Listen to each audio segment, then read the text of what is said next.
स्वागत है साथियों आप सभी का YouTube चैनल आयुष संग्रह ऑनलाइन क्लासेस में। कैसे हैं आप सभी लोग? उम्मीद करते हैं अच्छे, स्वस्थ और मस्त होंगे। तो आज हम लोग करने वाले हैं संस्कृत का मॉडल पेपर 3 करने वाले हैं। मॉडल सेट 3 करने वाले, तो जल्दी से आप लोग शेयर कर दीजिए अपने दोस्तों साथियों में। आज का शुरू करते हैं। आज का ऑब्जेक्टिव क्वेश्चन संस्कृत का करने वाला है, तो शुरू करते हैं आज का प्रश्न। पहला प्रश्न कहा गया है साथियों, घर में लगी आग को देखकर कौन लोग पलायन हो गए। पलायन का मतलब होता है भागना। क्या होता है? भागना। तो कौन लोग भाग गए? तो धूर्त लोग। कौन लोग भाग गए? तो हो जाएगा धूर्त लोग। अगला प्रश्न कहा गया साथियों कि निरुक्त का अर्थ क्या होता है। निरुक्त का कार्य क्या होता है? निरुक्त का कार्य होता है, क्या होता है साथियों? तो निरुक्त का कार्य होता है अर्थार्थ। क्या होता है?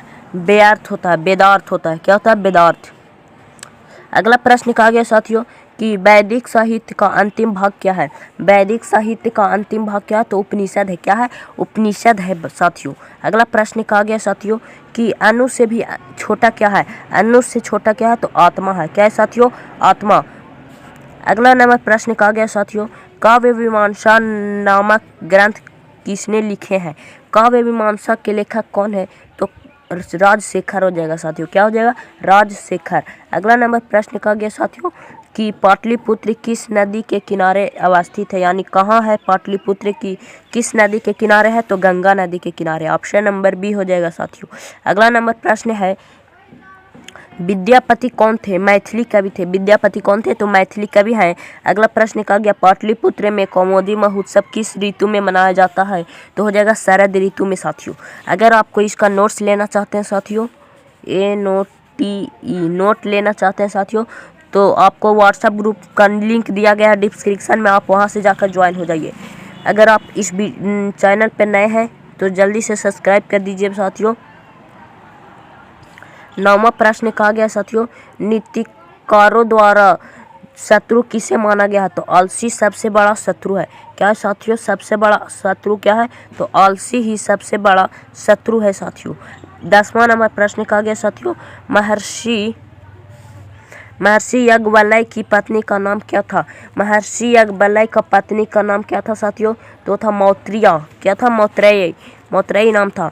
अगला नंबर प्रश्न कहा गया साथियों, गोदान किस संस्कार में किया जाता है? तो किसान संस्कार में किया जाता है। अगला प्रश्न कहा गया है परम तृप्ति किसे मानती है। परम तृप्ति माना जाता है क्षमा कर देना ही सबसे बड़ा परम तृप्ति है। सबसे बड़ा तृप्ति क्या है? क्षमा कर देना या विद्या। इसका सही आंसर हो जाएगा विद्या साथियों। क्या हो जाएगा साथियों? विद्या ही सबसे बड़ा तृप्ति है। परम तृप्ति क्या है? तो विद्या ही सबसे बड़ा परम तृप्ति है। नरक के कितने द्वार है साथियों? तो नरक के कितने द्वार है साथियों? तो नरक के 3 द्वार है। अगला प्रश्न 14 नंबर कहा गया है कि कर्मवीर कथा का नायक कौन है। कर्मवीर कथा का नायक है राम प्रवेश राम। अगला प्रश्न कहा गया छात्रों का तप क्या है। छात्रों का तप है अध्ययन। क्या करना? अध्ययन ही करना छात्रों का तप है। आर्य समाज का स्थापना कब हुआ? आर्य समाज का स्थापना कब हुआ? तो 1875 में हुआ था साथियों। कितना में हुआ था? 1875 में। तो कौन किए थे? तो स्वामी दयानंद सरस्वती ने। स्वामी दयानंद सरस्वती ने। बिरजानंद किसके गुरु थे? बिरजानंद स्वामी दयानंद के गुरु थे। अगला प्रश्न कहा गया स्वामी दयानंद का परिवार किसके उपासक थे? तो थे शिव के उपासक थे। किसके उपासक थे? शिव के उपासक थे। अगर आपको 10th बोर्ड का एग्ज़ाम का रिवीजन करना है तो इसको में जुड़े रहिए। रिवीजन करने के लिए आपको यहाँ पे बेहतरीन क्वालिटी के साथ आपको यहाँ पे रिवीजन कराया जाएगा साथियों। तो अभी अगला प्रश्न कहा गया मंदाकिनी वर्णम पाठ में किस ग्रंथ को संकलित किया गया है। मंदाकिनी वर्णम में तो इसको किया गया है वाल्मीकि रामायण का बारे में किया गया है। अगला प्रश्न कहा गया है 20 नंबर कि कर्णस्य दानवीरता पाठ में भास के किस रूपक का भाग विशेषता है। कर्णस्य दानवीरता पाठ में भास के किस रूपक का भाग का विशेषता है? तो वह किसका है साथियों? तो इसका सही आंसर हो जाएगा कर्ण भस्म की, कर्ण भारम की। अगला प्रश्न कहा गया साथियों 21 नंबर प्रदेश स्थित टंकारा किसका जन्म स्थल है? तो स्वामी दयानंद का जन्म स्थल है। Option number C. अगला नंबर कहा गया साथियों 22 नंबर कहा गया साथियों यहाँ पे, बिना बुलाए कौन आते हैं? बिना बुलाए कौन आते हैं साथियों? तो मूर्ख लोग आते हैं बिना बुलाए। अहम महतरा भिक्षा याचे, या किसकी उपयुक्ति है? महंतरम भिक्षा याचे, या किसने कहे थे? किस में कहा गया है? तो कर्ण ने कहे थे। महंते भिक्षाम याचते, इसका कौन सही हो जाएगा? तो शक्र ने। शक्र किसे कहते हैं?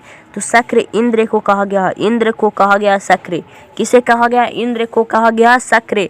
अगला प्रश्न कहा गया साथियों, विजय भट्टिका किसकी पत्नी है? विजय भट्टिका जो है किसकी पत्नी है? तो इसका आंसर हो जाएगा चंद्रादित्य का है। किनका है? चंद्रादित्य का। Option number A. किस देश के देवता कहाँ के देवता, किस देश में देवता बार बार जन्म लेना चाहते हैं? तो भारत में लोग देवता को जन्म लेना चाहते हैं बार बार। अगला प्रश्न कहा गया, जनक की सभा शास्त्रार्थ कुशल महिला कौन थी? जनक की सभा में जो शास्त्रार्थ जो थी वो कौन थी? सबसे कुशल थी वो कौन थी? तो कौन थी? तो गार्गी पांचकवनी। विजयांका किस कल्प की कवित्री है? किस कल्प की कवित्री है? तो प्रथम कल्प की कवित्री है।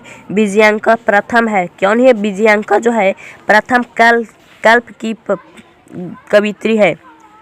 अगला प्रश्न कहा गया साथियों, गायंती देवा किलगीते कानी पुरुषाश्रुत पद की किस पुराण से लिखा गया है? जो गायंती देवा किलगीत कहानी है वह किस पुराण से लिया गया है? तो लिया गया किस पुराण से? विष्णु पुराण से लिया गया है। ऑप्शन नंबर ए साथियों। अगला प्रश्न कहा गया साथियों, भारत महिमा पाठ के मुख्य संदेश क्या है? भारत महिमा पाठ का सबसे मुख्य संदेश क्या है? तो देशभक्ति है। क्या है साथियों? देशभक्ति। अगला प्रश्न कहा गया साथियों 30 नंबर की, संस्कारों का कुल संख्या कितनी है? 16 संस्कार कितने हैं साथियों? 16 संस्कार है। अगर आप लोग अभी तक दोस्तों में शेयर नहीं किए तो जल्दी से शेयर कर दीजिए, जल्दी से। अगर इसका नोट्स लेना चाहते हैं तो लिंक डिस्क्रिप्शन में दिया गया है, वहाँ पे आप जाकर ज्वाइन हो जाइए साथियों। जल्दी से सब्सक्राइब कर दीजिए, अगर नए हैं इस चैनल पे तो सब्सक्राइब कर दीजिए। वीडियो अच्छा लग रहा है तो जल्दी से लाइक कर दीजिए। अगला प्रश्न कहा गया साथियों कि राष्ट्रों के बीच दोष के कारण क्या है? राष्ट्रों के बीच कौन सा दोष के कारण है साथियों? जिसका सबसे बड़ा दोष के कारण है दूसरे राष्ट्र के उत्कर्षण। दूसरे के देखकर क्या होना? उत्कर्षित होना ही दोष के कारण है। अगला प्रश्न है साथियों, वराहमिहिर द्वारा रचित कौन सा ग्रंथ है? वराहमिहिर द्वारा कौन सी रचना है? तो उसका सही आंसर हो जाएगा साथियों बृहत संहिता साथियों। अगला प्रश्न कहा गया साथियों, अलस कथा के अंतर्गत मिथिला के मंत्री कौन है? अलस कथा के जो अंतर्गत है मिथिला के कवि कौन है? तो बीरेश्वर है। कौन है? बीरेश्वर जी है। अगला प्रश्न कहा गया, सरस्वती का कुलगिरी कौन सा महानगर है? सरस्वती का महानगर कौन सा है? तो इसका सही आंसर हो जाएगा साथियों 34 का सही आंसर हो जाएगा साथियों ऑप्शन नंबर सी, पाटलिपुत्र है साथियों। अगला प्रश्न कहा गया साथियों कि स्वामी दयानंद किस नगर के आर्य समाज की स्थापना की? तो कहाँ पे किए थे साथियों? तो मुंबई में किए थे साथियों। अगला प्रश्न कहा गया, विजयांका क्या लिखा हुआ है साथियों? यहाँ पे लिखा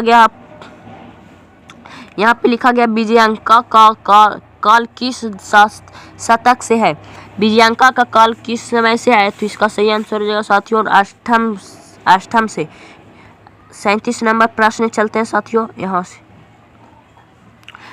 37 नंबर प्रश्न कहा गया, एक देश दूसरे देश को देखकर जलते हैं, क्यों जलते हैं?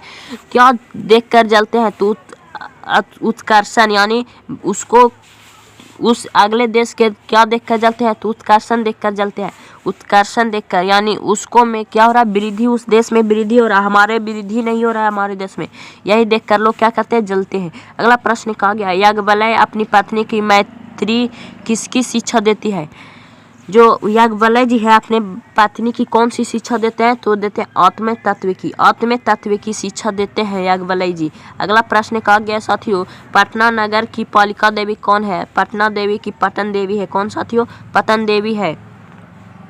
अलस कथा में रचिता कौन है? विद्यापति जी है। कौन है? विद्यापति है। अगला प्रश्न कहा गया है, अलसशाला में आग लगने से कितने लोग नहीं भागे? तो 4 लोग थे या 5 लोग थे? जल्दी से कमेंट बॉक्स में आप लोग बताइए। तो इसका सही आंसर हो जाएगा 4 लोग नहीं भागे थे। 4 लोग कौन थे? तो 4 लोग कौन थे? आलसी लोग थे।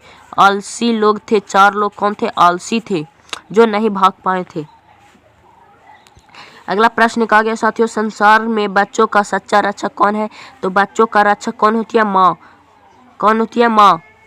अगला प्रश्न कहा गया बच्चों साथियों कि ऋग्वेद, क्या लिखा हुआ है? ऋग्वेद के किन्हीं मंत्र दर्शनीय या ऋषियों का उल्लेख करें।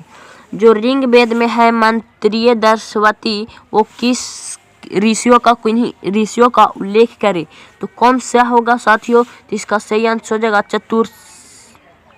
चतुर्विशंति हो जाएगा साथियों। चतुर्विशंति यानी होता है 24। याज्ञवल्क्य पत्नी कौन थी? याज्ञवल्क्य की पत्नी कौन थी? तो जल्दी से बताइए साथियों। हम इसके पिछले क्वेश्चन में भी बताए थे। इसका सही आंसर हो जाएगा मैत्री। कौन हो जाएगी? मैत्रेयी। अगला प्रश्न कहा गया साथियों, महाभारत के किस लेखिका का उल्लेख मिलता है? महाभारत में है किसका उल्लेख मिलता है? किस लेखिका का मिलता है उल्लेख? तो इसका सही आंसर हो जाएगा साथियों कि सुलभा का। किसका मिलता है? तो सुलभा का मिलता है साथियों। अगला प्रश्न कहा गया 46 नंबर, वर्तमान काल में संस्कृत लेखिका कौन है? संस्कृत का लेखिका कौन है? वर्तमान में है तो कौन है? वर्तमान में यानी होता है अब के समय में संस्कृत साहित्य का लेखिका कौन है? तो इसका सही आंसर हो जाएगा मिथिलेश